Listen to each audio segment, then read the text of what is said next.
Yo tengo el gusto de que esté con nosotros Federico Zapata, así que lo voy a saludar, que es analista político, supuestamente va a venir acá. ¿Cómo te va? Hola, ¿cómo estás, Salvador? Un gusto a todos. Saludos. Bueno, nosotros estamos en una charla de economía, de rotación, y bueno, yo di algunos tips de lo que creía, cómo venía un poco el escenario político, pero digamos, nunca mejor que la palabra de un especialista. ¿Cómo ves vos que nos vamos encolumnando hacia las PASO y después nosotros sobre lo que vos digas iremos trazando escenarios económicos en función de eso? ¿Cómo estás viendo la competencia electoral? Bueno, a ver, hay un hecho fundamental que es una ventana de tiempo entre lo que le hemos denominado el Super Domingo, que es el 14 de mayo, y mediados de junio, fines de junio, que es el momento en el que se va a definir la oferta electoral. Digamos, ahí vamos a tener finalmente una definición más clara de cómo quedan ordenadas las coaliciones, si finalmente se rompen, si no se rompen. Yo siempre cuento que hay una foto del 2019 que me parece totalmente gráfica de lo que estoy diciendo, que es una foto que se sacó Alternativa Federal, que en ese momento estaba integrada por Pichetto, Massa, Schiaretti y Urtubey. Bueno, Massa terminó en el frente de todos. Esa foto es de mayo, o sea, es más o menos de esta época en la que estamos ahora, un poquito más, una semana más adelante. Massa terminó en el frente de todos, Pichetto terminó siendo el candidato a vicepresidente de Macri. Bueno, Schiaretti se volvió a la provincia y Urtubey terminó con la Baña. Lo que quiero decir es que estamos en el epicentro del huracán del sistema político. Es el momento en el que el grueso de los actores políticos están, digamos, formulando sus negociaciones finales, y entre ese 14 de mayo, en el que prácticamente van a haber quedado definidas más de la mitad de las gobernaciones y por lo tanto va a haber gobernadores con libertad de acción, y el cierre, la presentación de las listas, la presentación, digamos, de los frentes y de las listas, que eso es entre mediados de junio y fines de junio, se debería ordenar más o menos la oferta electoral. Eso, digamos, a grandes rasgos. Digamos, si uno hace un doble clic sobre las coaliciones, bueno, lo que tenemos es, por el lado de Juntos por el Cambio, bastante definidos los dos liderazgos que se perfilan para ser parte de la oferta electoral nacional en una PASO, que es básicamente Horacio Rodríguez Larreta y Patricia Bullrich.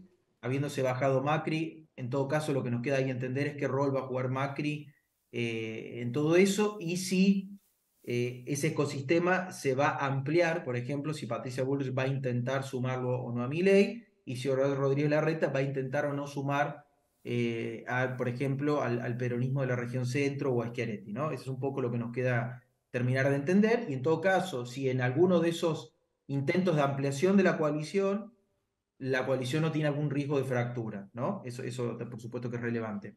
En el frente de todos, lo que tenemos hasta el momento de hoy, después de la comunicación de Alberto Fernández la semana pasada, es muchísimo más incertidumbre, ¿no? Porque el frente de todos, a diferencia de Juntos por el Cambio, tiene el problema inverso, tiene como un déficit de electorabilidad en sus principales dirigentes, y por lo tanto no está logrando resolver la oferta electoral.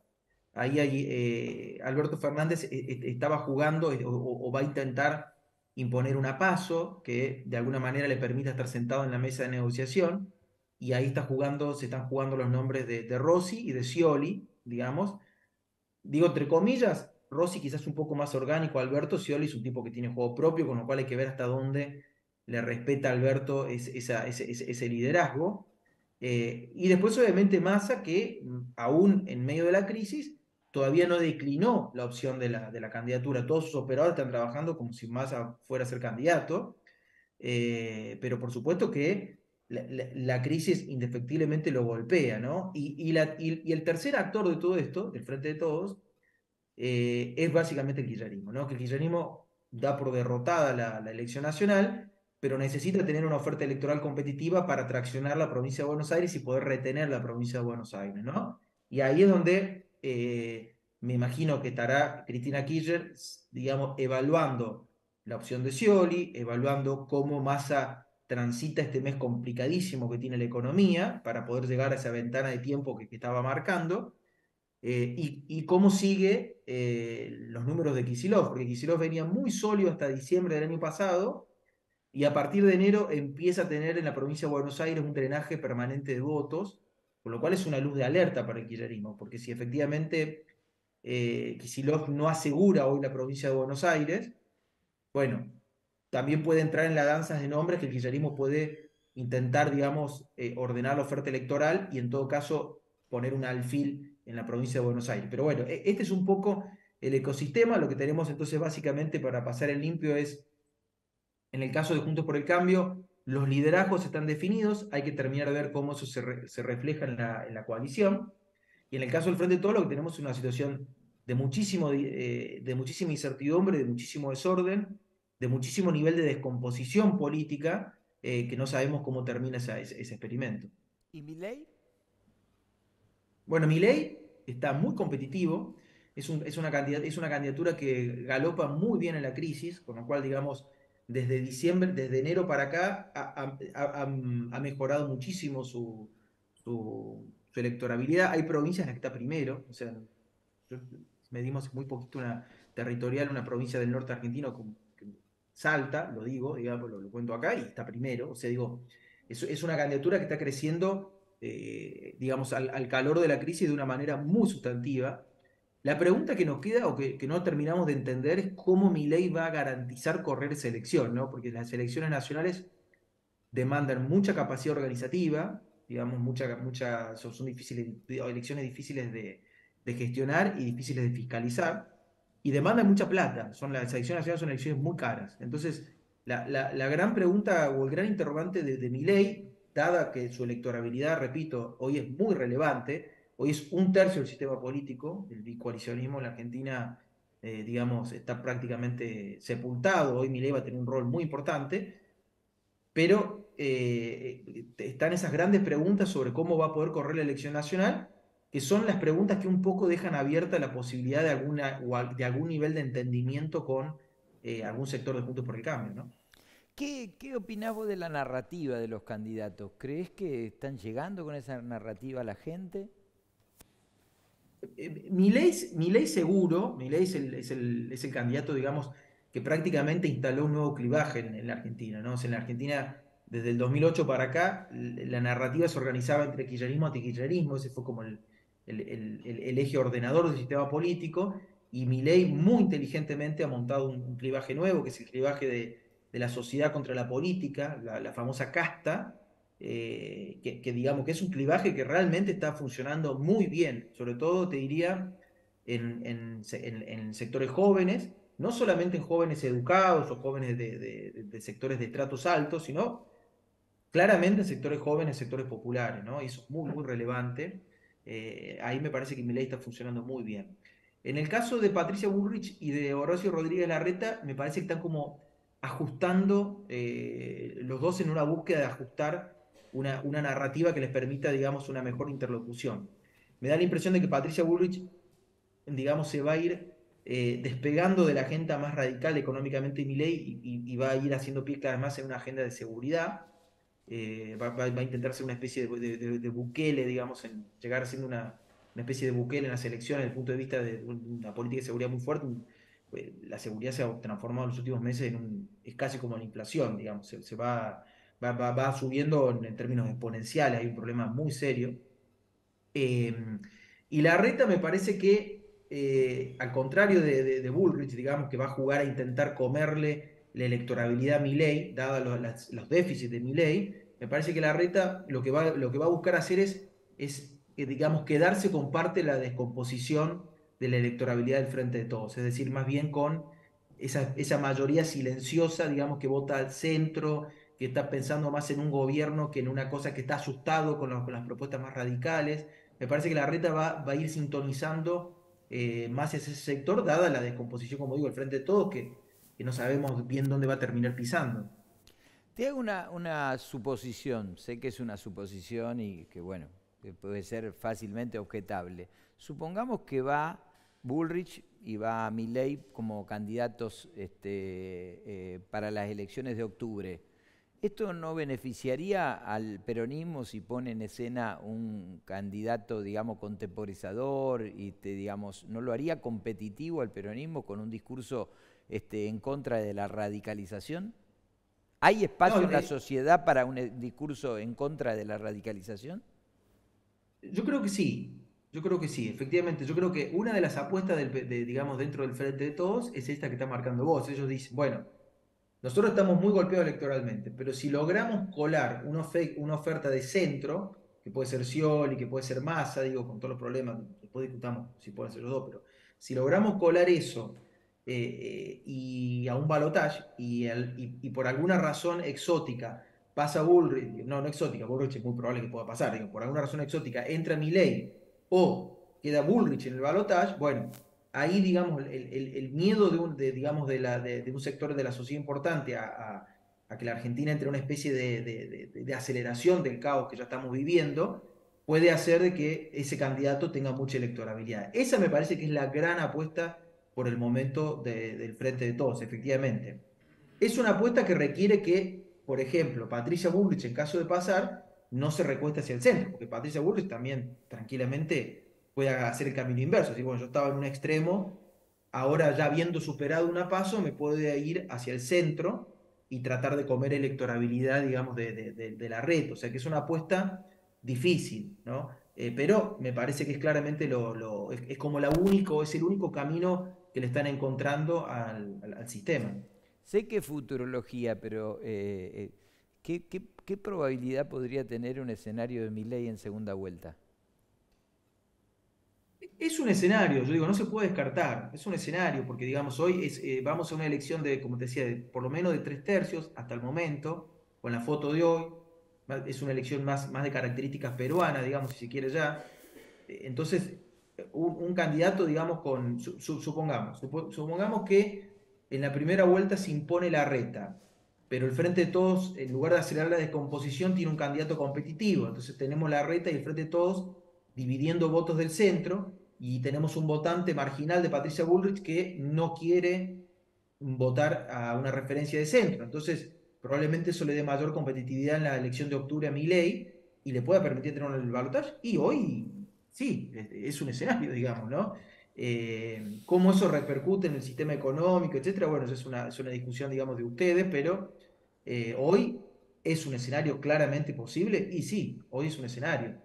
Deberían darse, como digo, una serie de movimientos, pero sería, digamos, irresponsable decir eso no puede ocurrir. Hoy puede ocurrir, porque está muy competitivo, repito, es un tercio del sistema. Un poco hoy están hablando muchos analistas políticos que cada uno está en la suya, digamos, o sea, los sectores de bajo ingreso defienden, digamos, sus flujos, que serían los planes, la clase media defiende su stock, que son los dólares guardados en caja de seguridad o en su casa, el empresario defiende su stock de mercadería, sus dólares o tiene crédito, digamos, pero nadie ve una conflictividad social en ascenso. ¿Ustedes cómo ven el escenario de conflictividad? ¿Lo ven, digamos, en ascenso o lo ven tranquilo como lo planteé yo recién? A ver, yo creo que, el sistema después del 2001, el sistema que organizó Dualde y después Kirchner profundizó, es un sistema que se organizó, la nueva matriz de Estado-Sociedad que se organiza después de esa crisis, se organizó un poco para que no explote, ¿no? Está un poco armado de esa manera, por eso la importancia, digamos, digamos, de la política social muy expansiva, de los movimientos sociales, todo eso está construido un poco para no tener nuevamente fenómenos anómicos o de profundo desorden como fueron los procesos del 2001. Ahora bien, en una dinámica inflacionaria como la actual, todos esos resortes que se fueron construyendo después del 2001 hoy están, digamos, débiles. ¿No? Vencidos. Están débiles, claro, están vencidos, están débiles, porque no es lo mismo, digamos, una política social en un contexto de relativa estabilidad o de una inflación moderada, como en este sentido, que en un contexto como este, que va pulverizando el ingreso todos los días, con lo cual están débiles. Yo creo que en esa debilidad está un poco galopando la crisis del Frente de Todos, la crisis del peronismo, y en el epicentro de esa crisis, la crisis de Cristina Kirchner, claramente. Es un modelo, está reflejando el agotamiento de un modelo de acumulación y de un modelo de relación de Estado-sociedad que se va a revisar. Ahora, no tenemos claridad todavía de que esta crisis del sistema político en el 2023 se resuelva, o dicho de otra manera, no tenemos claridad si la elección del 2023 va a ser una posta más en una crisis que siga, digamos, expandiéndose en la Argentina. ¿Por qué lo digo esto? Porque las crisis de los sistemas políticos requieren de un exceso de liderazgo político para poder garantizar una transición ordenada, ¿no? Los dos grandes referencias que tenemos histórica de eso son Alfonsín y Menem. Nos puede gustar o no, pero más o menos ellos con liderazgos políticos muy fuertes, uno sobrellevó lo que implicaba pasar a un sistema democrático y sortear todos los obstáculos militares, derrotar al partido militar, etcétera, y otro, digamos, estabilizar la economía, pero los dos, digamos, generaron transiciones en procesos de crisis, ¿no? Bueno, algo parecido hizo Dualde y Alfonsín en el 2001, algo parecido hizo Kirchner en el... Bueno, la gran pregunta ahora es si hoy tenemos o vamos a tener en la oferta electoral un liderazgo político con esa envergadura como para lograr que la elección del 2023 y todas las políticas que hay que implementar en el 2024 para estabilizar la economía, que son todas políticas muy complejas desde el punto de vista social, en un panorama social que es angustiante, bueno, va a tener esa capacidad de que el sistema transite de forma ordenada. Si tenemos un déficit de liderazgo político, probablemente lo que tengamos sea un proceso digamos, donde la elección del 2023 no resuelva la crisis política y por lo tanto acelere la crisis política y tengamos una posibilidad de descomposición aún mayor. Eso es un escenario totalmente realista. Entonces, yo te diría que hoy la pregunta sobre lo que vos estás planteando es una pregunta esencialmente sobre el liderazgo político en una Argentina cuya, digamos, dinámica de los liderazgos está en defección. O sea, hoy los jóvenes no quieren entrar a la política, no se comprometen, los gobernadores están cómodos en su tierra y no quieren salir a defender digamos, a la política nacional, los empresarios más dinámicos y exitosos se van del país, o sea, hoy lo que tenemos es una defección de los liderazgos en Argentina, en un momento donde está en crisis la Argentina.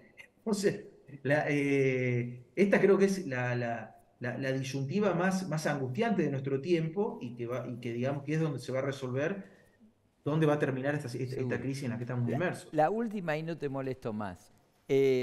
La, es paradójico que los tres expresidentes de la Argentina no se presenten a la elección, o sea, ni Macri, ni Cristina, ni Alberto Fernández. ¿Cuál crees que puede ser el rol de los tres en el escenario político 2023 en adelante? A ver, es paradójico, como vos bien estás marcando, se explica básicamente porque la Argentina, como vos lo sabés mejor que yo, digamos, pero está en una segunda década perdida, o sea, nosotros del 2011 para acá, que la economía argentina no funciona y por lo tanto se ha ido comiendo esos capitales políticos de los tres presidentes digamos, que estás marcando, ¿no? A mí me parece de todas maneras que en ese marco general es diferente la situación de Macri y la situación de Cristina que la situación de Alberto. O sea, la presidencia de Alberto es un poco ha sido, tiene como metáfora la imposibilidad de él de haber construido un liderazgo propio en el peronismo, ¿no? Ese es un poco. Entonces, digamos, sin pena ni gloria, quizás, digamos, logrando entregar el mando en relativa orden, y esto lo pongo entre comillas porque no sabemos cómo va a terminar, pero aún logrando eso, me parece que Alberto Fernández, digamos, digamos, él por sus decisiones propias, políticas, por su incapacidad, etcétera, etcétera, porque no quiso, porque no pudo, eh, va rumbo digamos, a ser un actor que se quede sin facciones, digamos, en el peronismo. No es un actor, digamos, hoy es un actor, es un solitario, digamos, jugando en el peronismo, ¿no? En cambio, Macri y Cristina, aún no pudiendo ellos garantizar hoy gobernabilidad, no pudiendo ganar una elección, teniendo dificultades para presentarse, etcétera, siguen siendo líderes de sus facciones, ¿no?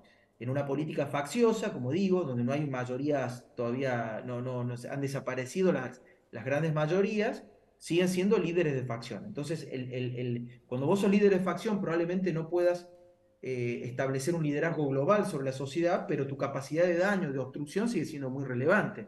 Entonces me parece que ellos se van a posicionar en esos electorados.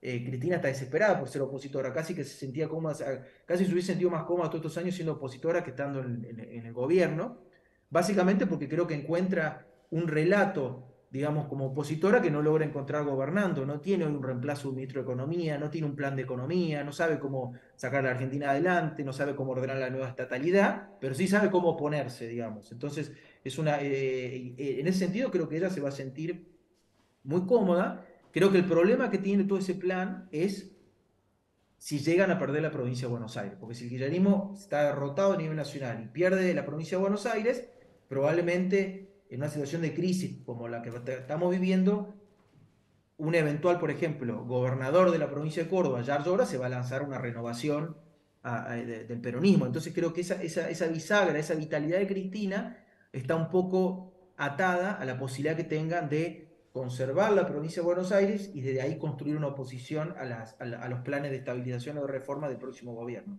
Y el caso de Macri, bueno, es un poco parecido, pero al revés, digamos, Macri también es líder de una facción. En el caso que Patricia Bullrich gane, va a tener muy difícil la supervivencia, porque Patricia Bullrich le come a Macri en el mismo electorado, en la misma pecera, pero suponiendo en un caso donde se imponga la reta, bueno, Macri va a ser una especie Macri va a intentar ser una especie de Cristina de Kirchner de Alberto Fernández, bueno, una especie de Cristina Kirchner de la reta, digamos, va todo el tiempo a tensionarle la agenda a la reta de las reformas. Así que me parece que para pasar en limpio tu pregunta, lo de Alberto Fernández lo veo diluyéndose en el tiempo, apagándose, no, en la política una persona que no, y en el peronismo, donde el peronismo cuando un peronista nace, lo primero que pregunta es dónde hay un liderazgo, y bueno, claramente, digamos, su incapacidad de construir un liderazgo lo va a marginalizar en el proceso político, pero sí creo que Cristina Kirchner y Macri tienen posibilidades todavía, porque lideran facciones, de tener un rol relevante en lo que viene. Federico, gracias por tu participación y que nos acompañe en esta reunión. No, por favor, muchas gracias a ustedes por la invitación, un abrazo muy grande.